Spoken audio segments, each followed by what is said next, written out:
C'est au début des années 50 que la SNCF passe commande d'une cinquantaine de locotracteurs de type Y2100 auprès du constructeur BDR, Baudet Donneau Roussel, dans son usine d'Argenteuil en région parisienne. Un petit locotracteur de 45 chevaux équipé d'un moteur Renault Essence 603V. De 14 tonnes mais seulement 50 km/h en vitesse de pointe, il est vite remotorisé et modifié pour convenir aux exigences de la manœuvre.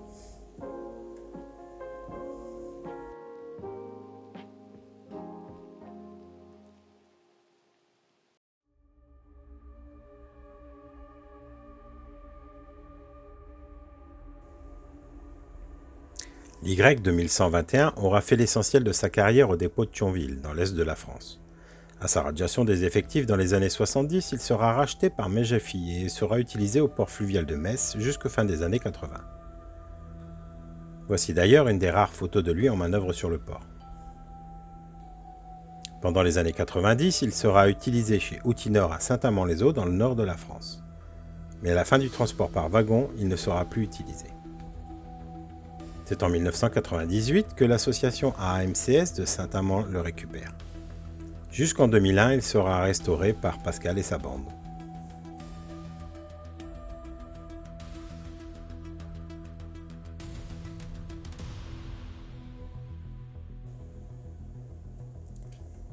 Le projet d'un train touristique dans les environs ayant échoué, le matériel devant être évacué, c'est un nouveau lieu de stockage qui est trouvé. Au CMCF de s'y installer, il aura fallu manœuvrer.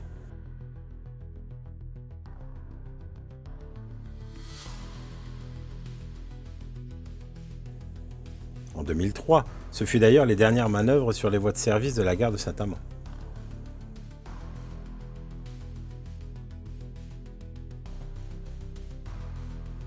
Comme dans cette vidéo, une des premières vidéos sous format numérique que l'on peut voir les différentes manœuvres.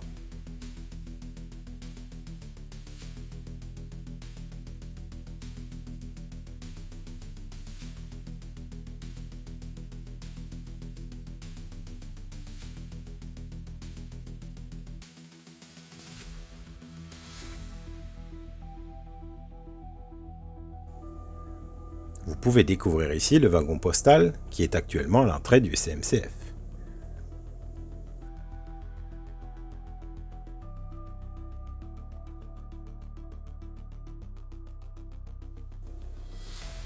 Arrivé en début d'année 2004 et racheté par le CMCF, l'Y2121 fut stocké pendant de nombreuses années. Faute de temps et de place dans notre petit atelier, il s'est dégradé au point de ne plus avoir de carreaux. Il était urgent de prendre une décision.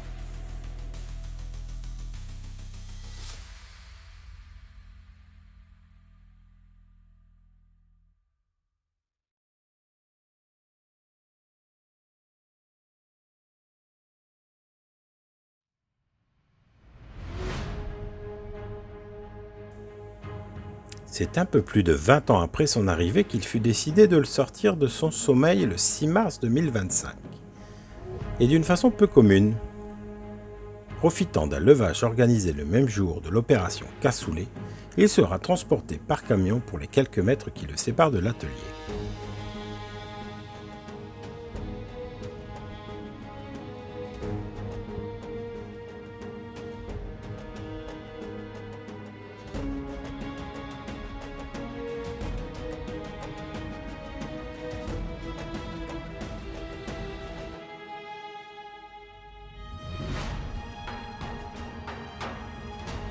La motivation de l'équipe de l'atelier restauration est à son maximum, ce qui promet de longues heures de restauration à son chevet.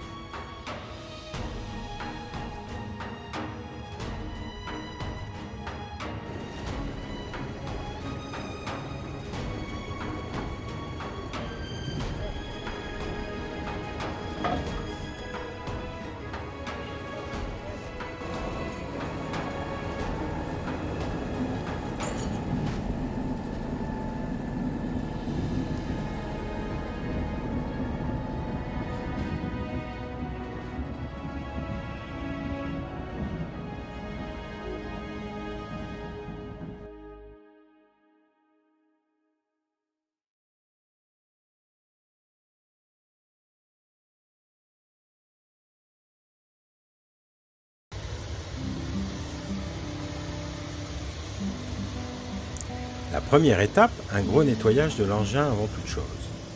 Puis vient le moment de faire un relevé de tout ce qu'il y a à faire. La révision du moteur et sa remise en service, sa tôlerie usée par le temps, un gros travail attend nos bénévoles.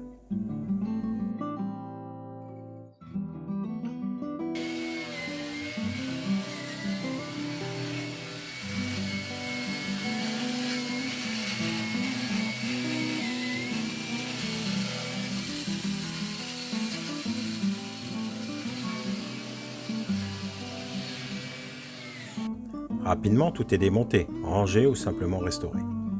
De la caisse au châssis, en passant par les freins, c'est une véritable révision générale.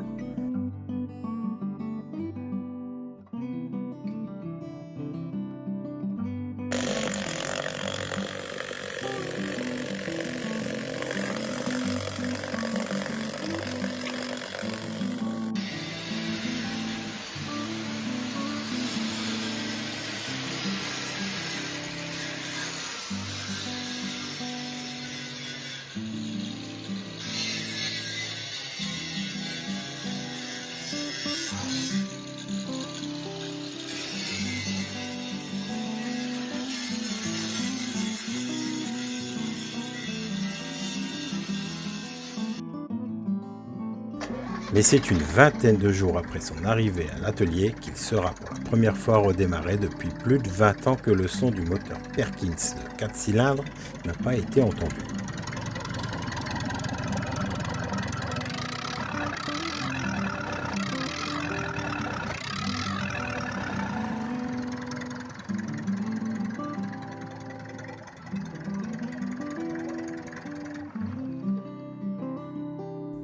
S'ensuit un gros travail sur la mécanique avec le remplacement de quelques pièces comme le compresseur, un bon décrassage et beaucoup d'huile de coude.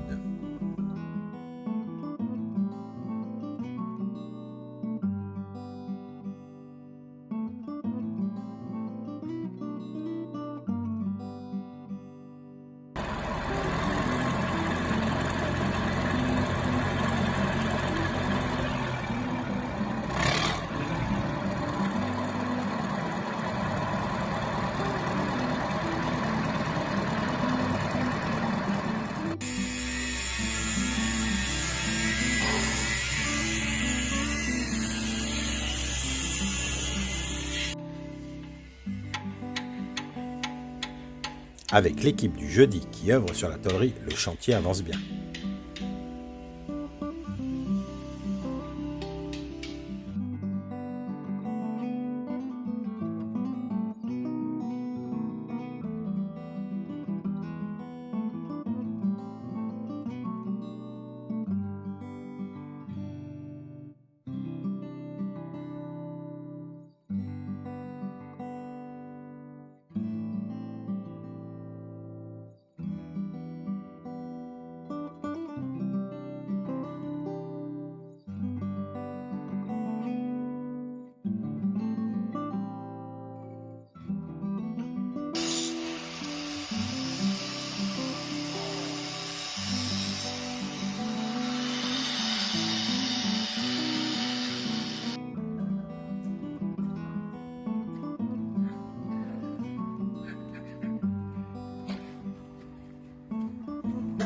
C'est au mois de mai suivant que le locotracteur effectue ses premiers tours de roue en autonomie.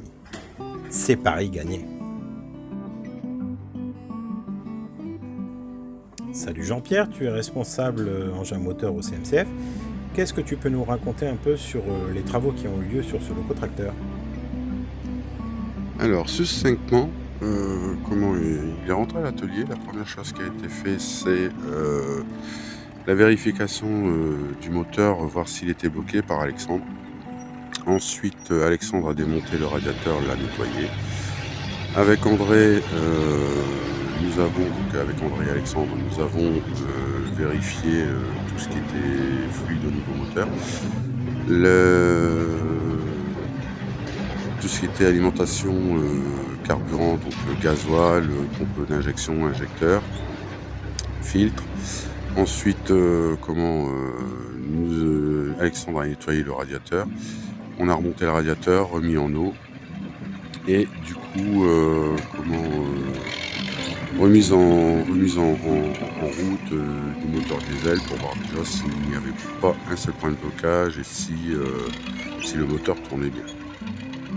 Ensuite, les essais de traction, donc avec l'embrayage, le vitesse, recablage de la boîte à levier qui avait subi les outrages du temps. Donc changement de boîte à levier, recablage. Et puis là ici, maintenant c'est une machine qui roule. Les timoneries de frein ont été débloquées, réglées. Le compresseur a été changé, donc c'est une machine qui maintenant fonctionne quasiment parfaitement. Reste plus que la vidange moteur à faire, puisque il fallait réussir à se procurer de l'huile. Donc nous avons le filtre à huile, donc ce sera la prochaine intervention sur le moteur. Voilà. Eh bien, merci Jean-Pierre pour toutes ces explications.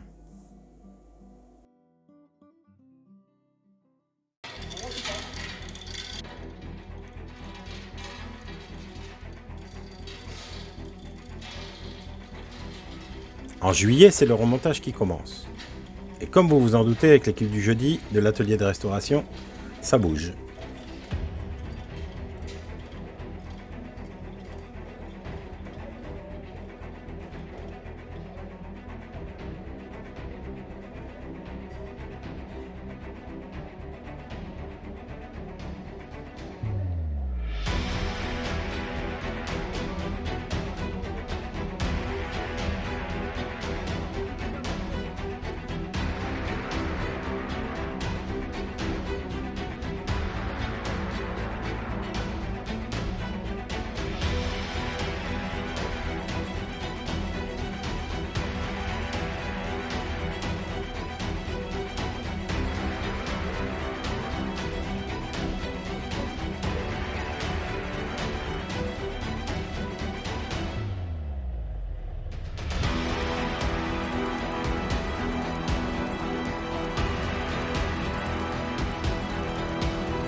La préparation de la caisse se termine début août en vue de sa remise en peinture.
Le peintre est en action sur un petit locotracteur à taille humaine.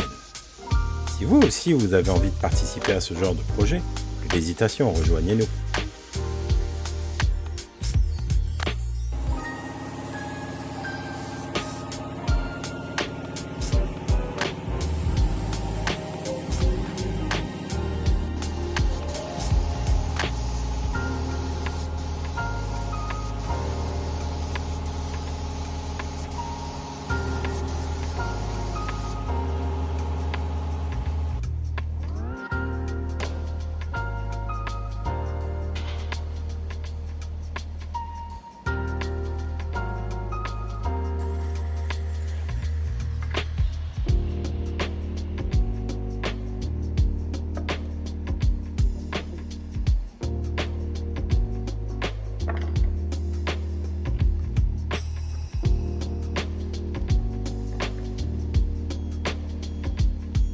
test d'accroche qui sert en fait à révéler la caisse au niveau des défauts après l'avoir traité en après bien sûr et en enduit.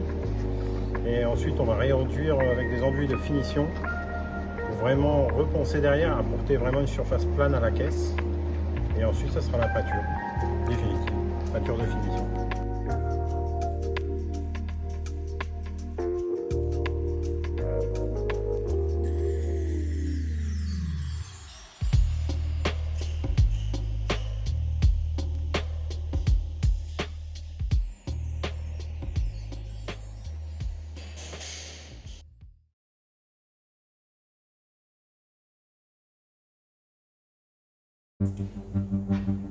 Les enduits vont de pair avec la peinture.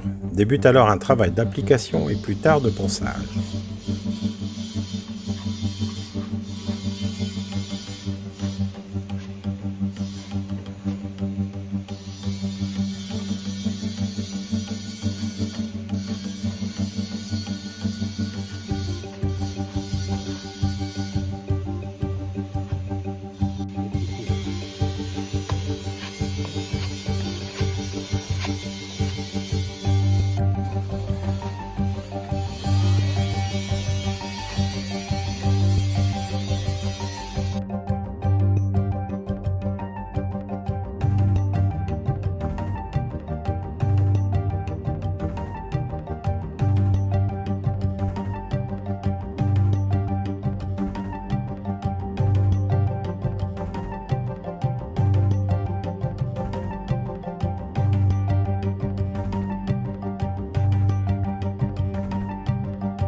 Puis vient le travail sur les petites pièces, un travail long et fastidieux, mais nécessaire.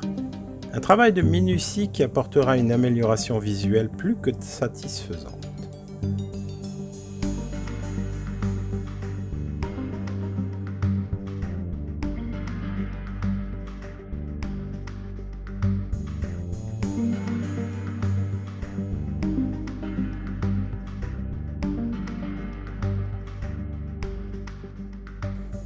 Des plaques constructeurs aux plaques de numérotation, tout est soigneusement nettoyé et repeint.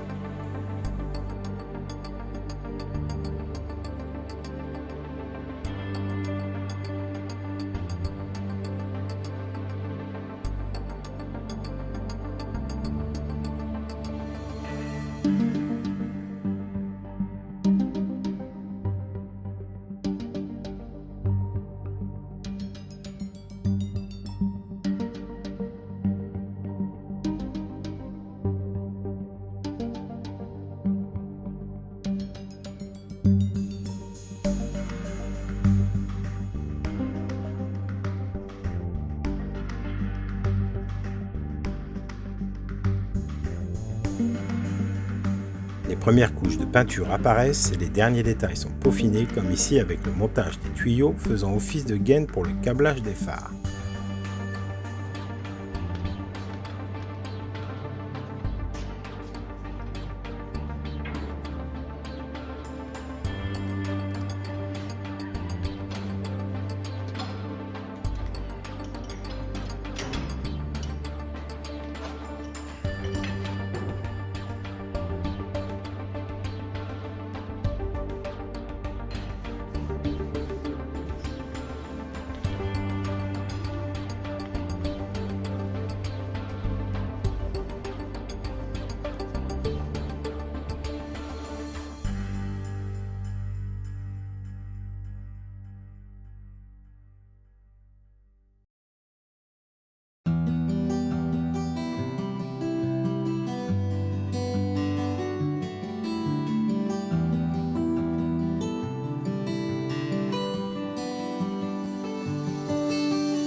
quinzaine de jours du festival, les dernières pièces sont montées. Tout se prépare. La caisse est poncée, nettoyée.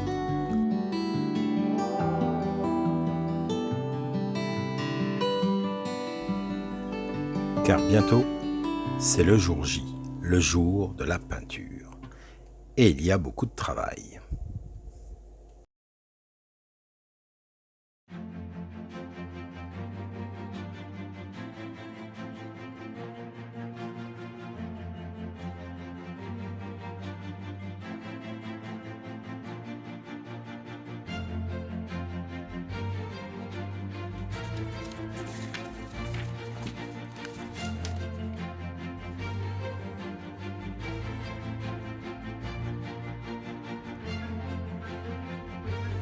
Une longue et méticuleuse préparation en vue de la mise en peinture commence. Le choix du pistolet, le choix du masque, la préparation de la caisse, on nettoie, on enlève les dernières poussières.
En quelques étapes et en vitesse accélérée, voici les images de la mise en peinture.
Ce locotracteur est désormais restauré et propre. Nos bénévoles ont à cœur de terminer le travail. Il est temps de sonner le réveil de l'Y 2121.